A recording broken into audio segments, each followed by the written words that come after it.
back, baby. Welcome back, ladies and gentlemen, to the latest edition of Wos Speaks. I'm your host, Big Wos AKA Wosny Lambre, joined by my man John Gervais on the ones and threes. Shouts to him, shouts to you, shouts to the YouTube audience, shouts to the comment section, shouts to everybody locked into the pod. Sorry we had to take off last week. Was a bit under the weather. Sorry about that, but the news does not stop, y'all. Um, and there's just nowhere else to start, man. Your man Donald Trump had Liberation Day yesterday. We're taping this on a Thursday afternoon, early Thursday afternoon here on the West Coast. Um, yeah, this man raised taxes on tariffs on literally every single country in the world. Have you been paying attention to any of this stuff online? Like, people are speculating, like, how'd they come up with this list? A lot of people think he just fed it into Chat GBT. How'd he come up with the percentages? Like, they did something with, like, whatever the trade deficit is divided by the percentage that that country is trading, and divide. It's like cockamamie. There's no actual thought to it. But basically what comes out of it is, I think during the campaign, Trump might have threatened that he would, and his team, when they were talking to reporters about the tariffs that he's like completely obsessed with, we might do a 10% across the board tariff. Some people might say, like, there are people out there that could justify a 10% across the board. A lot of people, especially neo-libs, free marketers, global economy type of people would be like, oh, that's disaster, whatever. I think there's a way that if Trump did a 10% across the board tariff, I think there's a way that he could have came out and argued for this. But what they announced yesterday, it's not a 10%. We're talking about 34%, 30%, 40% across the board tariff across the world. Again, and there's just so much to say here. We've talked about it previous weeks about tariffs, and this idea that tariffs in and of themselves can't just be a good thing. It's the tool that you use to further some form of end goal. And again, I was watching Breaking Points, and shouts to Crystal and Sagar, where Crystal was using this one African nation, super poor nation. I forget the name of the nation, but they're in a trade pact with South Africa and a couple of African nations, and they all trade as a block. So they have individually, collectively, they've come up with a percentage that they use in terms of their tariff program and their trade program, right? However, the small country in South Africa have a different trade deficit with the U.S. because the small country is poor, right? They sell the U.S. diamonds, so therefore the U.S. is paying into their economy, but they can't then, in and of themselves, buy a bunch of shit from the U.S. It's a poor country. And also, we don't make diamonds here, right? So, like, if we levied a crazy tariff on the diamonds from this small African country, and we had some type of diamond industry in America that we could then buttress, right? Because the African diamonds become so expensive and cost prohibitive, we're now copping from the American diamond makers. You could be like, okay, like, now we're incentivized to, our economy is incentivized to move in the direction of these American-made diamonds, American jobs, American economic activity. You're seeing where the sense makes. But it's like doubly makes no sense because we don't make diamonds in America. It's the only thing we're buying from these folks.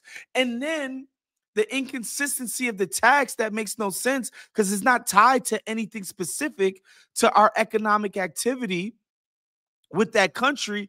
We end up taxing them more than we do South Africa simply because South Africa is a bigger nation who ends up purchasing more U.S. goods. And it's just like, what are we doing this for? And then, again, you're talking about a major shock to the American economy and the global system with no offsets on the other end. They haven't announced some like, yo, we're about to put X amount of dollars in this business sector to offset the pain. Yo, the economy is about to get squeezed, because our economy is so freaking financialized and these businesses work off such small margins. They're so highly leveraged. Bunch of people going to lose jobs. Chill, don't worry. We got unemployment insurance backstops, et cetera, et cetera. Like, yo, we're going to invest in this segment of the economy. We're trying to get housing better. We know that a lot of the goods that we need in order to produce more efficient, cheaper housing come from abroad. We're going to offset that with none of it. Nothing. There's nothing happening. It's just we're literally upending the entire global economy for what? And we're going to get into, because there's just so many aspects to this, and we're going to get into what the why might actually ultimately be here. But I want to get into one of the first reasons I think this is a major mistake. Okay. Jerv, if you could pull that up for me, please. And this across the board tariff regime, whatever. Fucking Macron, he's already talking about, bruh, they can't push us around.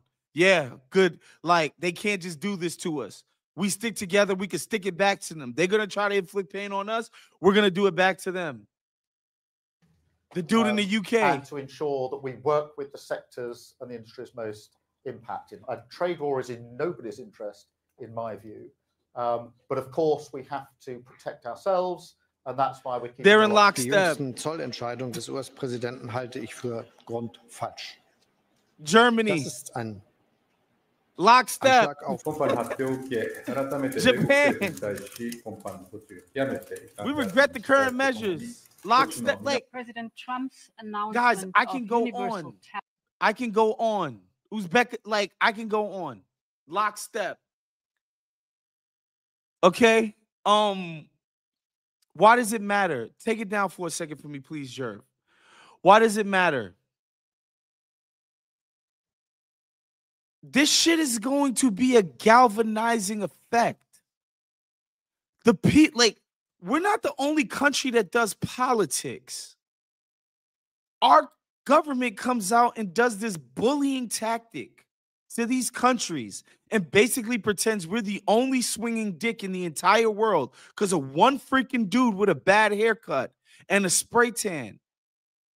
These leaders in these other countries will have to respond. Okay? They will have to respond. And oh my God. And I want to show you the bluff. The bluffing tactics that come behind it. Like, not only will they respond in kind, it will be politically beneficial to these folks to respond in kind. Their people are going to back this shit. They're going to be like, hell yeah, stick it to the Yanks. They can't just bully us. They can't just push us around like this. And then, of course, Scott Bessent, Trump's Treasury Secretary, please pull this up for me, Jerv.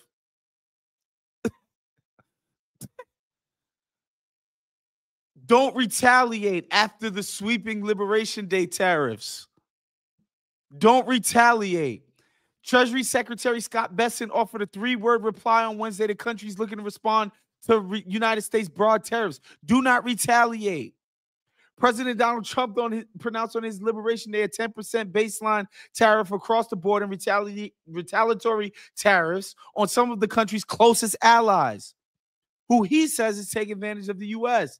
Among some of the notable tariffs are 30%, 34% on China, 20% on the European Union. 24% on Japan, 32% on Taiwan. Like, bruh, Japan and Taiwan, you want to talk about some of our closest allies and our best trading partners? Like, are you shitting me? The tariffs on China increased to 54% due to an existing 20% tariff. 54% on China, y'all. That's electronics, furniture, all the cheap shit y'all be buying on Temu, all the shit on, and most of the shit on Amazon, Walmart, like all of this stuff is made in China, guys. My advice to every country right now is do not retaliate. Sit back, take it in. Let's see how it goes, because if you retaliate, there will be escalation, which is just like, okay, you guys have already escalated this to like a preposterous degree. If you don't retaliate, this is the high watermark. Please take that down, sure. Bro, what are we doing? Like, this is nuts. This is nuts. This is the worst of all wars. Oh, this is the worst of all worlds, excuse me. Okay? The worst.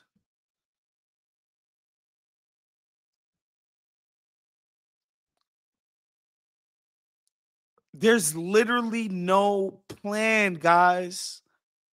There's no, look, businesses have to plan their expenditures in terms of hiring, firing, investments.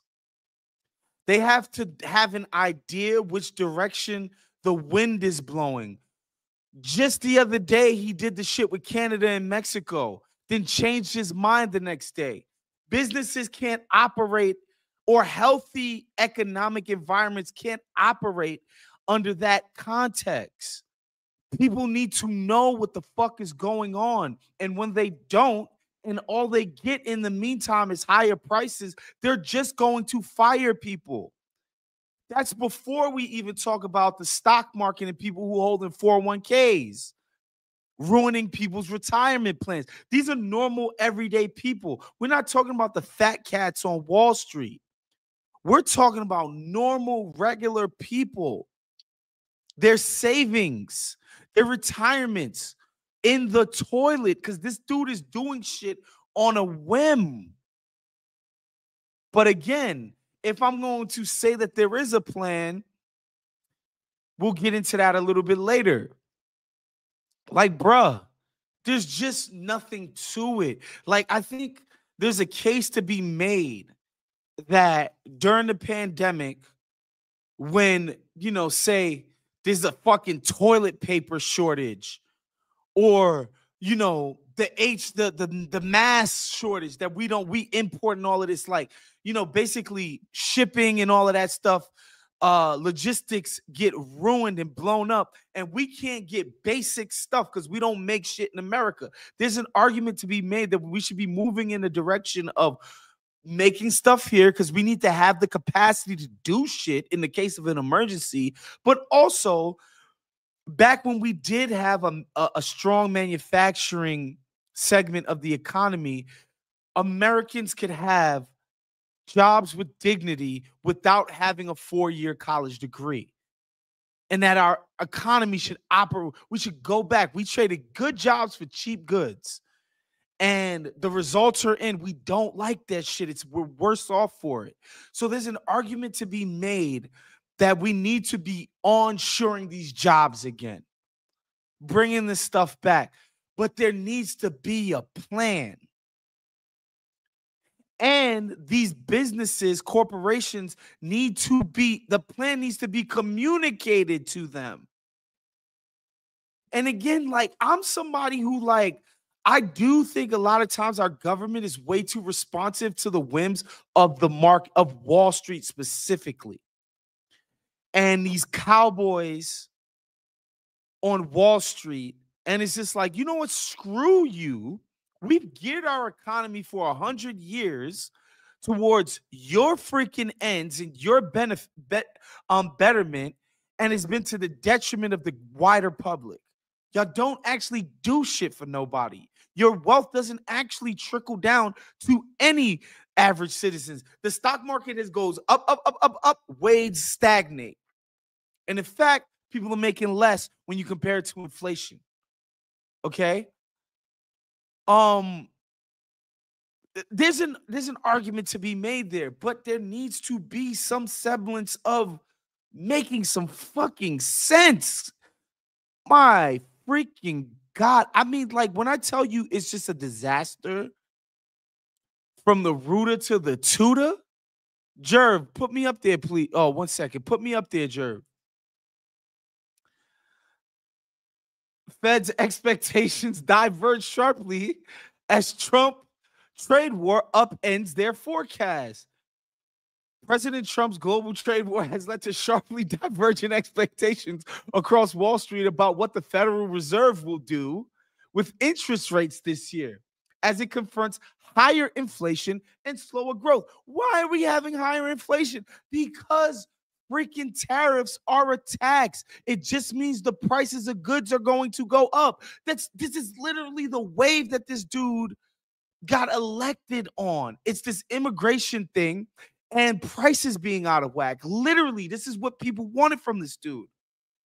Two distinct camps have emerged. Some see the Fed holding off on rate cuts for the whole year, while others see them moving towards more aggressively and potentially earlier than initially expected. For now, the Fed is on hold, having paused interest rates cuts in January after lowering borrowing costs by a percentage point last year. Its main policy rate stands at 4.2% to 4.5%. Speaking on Thursday, Philip Jefferson, the vice chair at the central bank, said the Fed is not in a hurry to lower interest rates again and was well positioned to deal with the risks and uncertainties we face, et cetera, et cetera. So the Fed has no idea what to do. Trump closes an e-commerce loophole, raising prices on costs for U.S. shoppers. I mean, yeah, loophole, they're de minimis. Like, this is Amazon takes advantage of this. It's like, whatever. Just know that it's just about like these individual parcels and getting around this law, whatever. They closed that loophole. Y'all about to pay more. Nike, Vietnam. We've told businesses forever, yo, stop relying on China. We told businesses as a policy, stop relying on China. Go to Vietnam.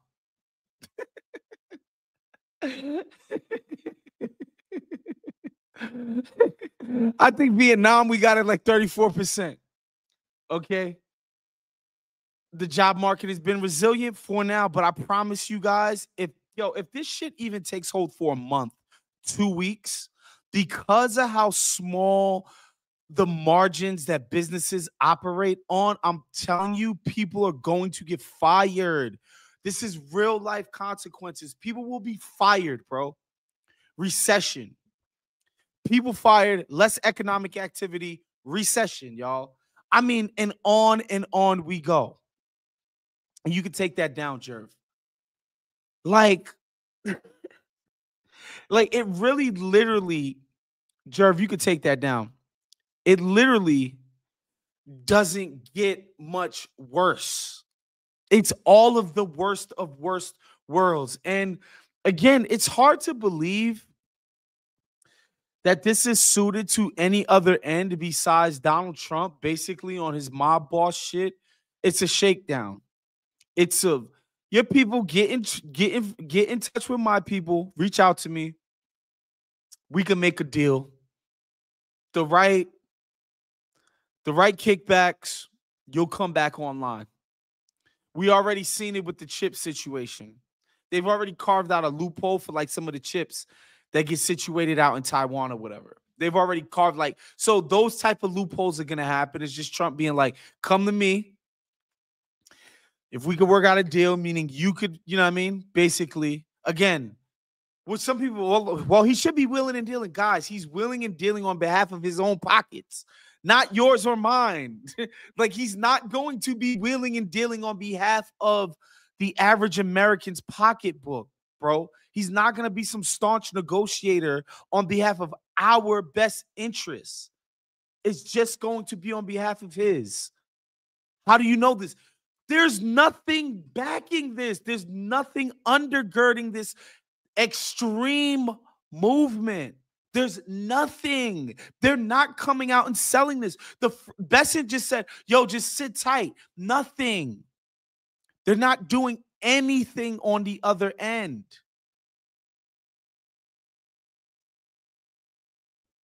Okay? Like, bruh. And again, I don't care about Wall Street. Yes, I personally own stock in the company that employs me. Yes, I have a 401k.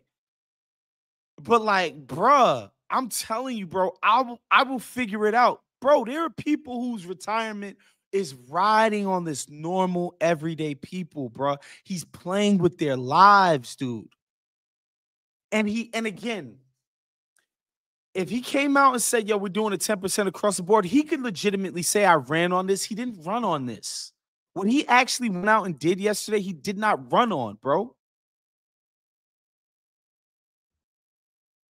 And so, yeah, it's just, it's a nightmare. And, you know, I told y'all, like, this tariff thing seems to be the only thing Trump has any ideology on.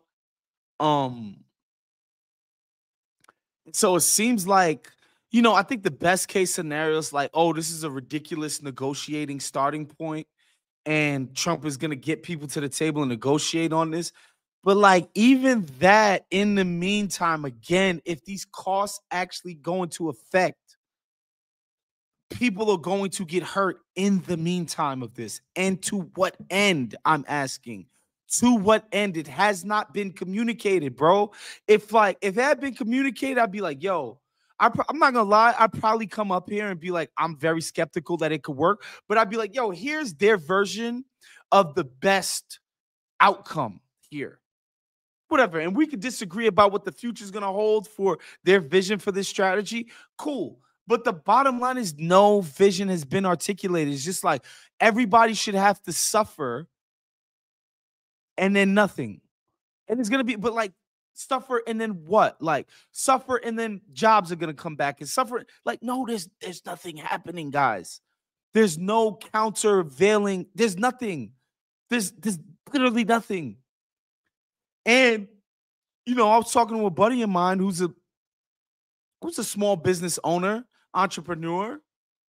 He's like, the crazy and the worst part about this. And I think we learned this lesson during the pandemic. Prices are going to go up and they're never going to come back down. That's the craziest part of, that's the other part. We've seen it with the pandemic. Prices are not going to come back down from pre-Liberation Day rates. They're not. They're just going to stay crazy high. It's just going to be the new normal. That's how this is going to work. And again, I'm asking people for what? Again, I don't come up here to be like, you know, Trump derangement syndrome shit. Like, bro, it's just looking at what these people are doing and just like, we're just asking the basic. There's nothing. And the only explanation to me could be a shakedown. There's nothing. So again, we'll see. This is a disaster. This is literally, I was saying this the other day. This is actually worse than January 6th. This is literally the worst thing Trump's ever did. If he actually goes through on this, this will by far be the worst thing Trump's ever did. Because January 6th, let's face it, had no chance of actually succeeding. Like, you can't overthrow the government without the military. And that was never the case on January 6th. So, like, they'd never seized the, like, you know, the actual power apparatus. But whatever, I digress. This is just crazy. This is nuts. And the last thing I want to do, man, to get up out of here, yo, like, I done seen so many, because I'm friends and close with so many libs, so many, you know, blue, no matter who, Democrat loving folks, so many white collar Negroes, the people I love, I got respect for and all that. Man, did they go crazy for this Cory Booker shit, the stunt that he pulled. He broke Strom Thurmond's record, which I guess another symbolic thing. Strom Thurmond, one of the most staunch segregationists in the history of the United States government. He had the longest filibuster ever, or speech on the Senate floor ever at 24 hours. Cory Booker went 25, and he had all these inspirational platitudes. And, at a certain point, like, I understand why people felt heartened by it, because like, folks have been begging the Dems to, like, wake up and do something. That's been kind of the refrain from the base. It's just the Democratic Party base is like, do something. And Cory Booker, God bless him, he's kind of doing something. And people enjoyed it. And I understand. And that shit literally broke through. Like, normies who aren't political psychopaths like me, who, like, follow this shit every single day and, like, really give a damn or whatever. Like, this shit really broke through. And so, like, I know it had an impact in terms of getting people to, like, notice this thing that he was doing. And I guess that has a positive trait to it. But I gotta say, it's fucking bullshit, y'all. I'm sorry. What was accomplished here? Like this, aside from, like, some level of self-aggrandizement, like what was this in service of? Like, if they would have did this to hold up that Republican spending bill the other day, 2 weeks ago, and this is what it was in solidarity with, like, yo, we're going to shut down the government if these guys don't come to the table and meet some of our demands and, like, galvanize us and create all this attention, talk about what you wanted out of this shit, some tangible goods that you could actually get out of this to bring back to your people, the Democratic base. Like, we fought on this ground. We stood our ground. We was willing to shut down the fucking government for it. And here's what we got for it. No, the time to stand up and do this type of shit was 2 weeks ago. They completely capitulated. So now it's like, what? This isn't in service of anything. It's literally just to look at me, Louis. Which, again, I get it. Like, the Democrats, like, they have such low credibility. They're in such low standing with even their base. Okay. 27% approval rating nationwide. They're so underwater. I guess anything counts as something. But, like, I'm sorry. Like, I hate to be the wet blanket every time the libs get excited about something symbolic and stupid like this. But, like, this is dumb. I'm sorry. Like, it's just, I hate to poo-poo it. I hate to be hipster about it. But it's just true. Like, this is crap. This is pure crap. It's baloney. And so, yeah. And also, I'm not dumb enough to not realize 2028 is around the corner, y'all. And the Democrats are going to need a new batch. And Cory Booker, trust me, there's none of these guys in the Senate don't think for a second that any of these guys don't see themselves as sitting in that Oval Office. And so he created a moment. This is the start of his little 2028 highlight reel. Which, whatever, it's America. Do what you do. But, like, miss me. I know, I get it. It's the cynicism. I get it. I shouldn't be that cynical, but, like, this was cap. This was BS. Don't fall for it. Like, actually step up to the plate and fight for something that, you could bring back to your freaking Democratic Party loyalists and make people actually happy and feel like you actually standing up for these people for once. Anyway, that's our show for today, man. We'll see you guys next week for sure. Shout out to my man John Gervais, keeping us running on time every single time. Become a Patreon at patreon.com/countthedings. Support the great work that we're doing up here. We will see you guys next time. Peace out.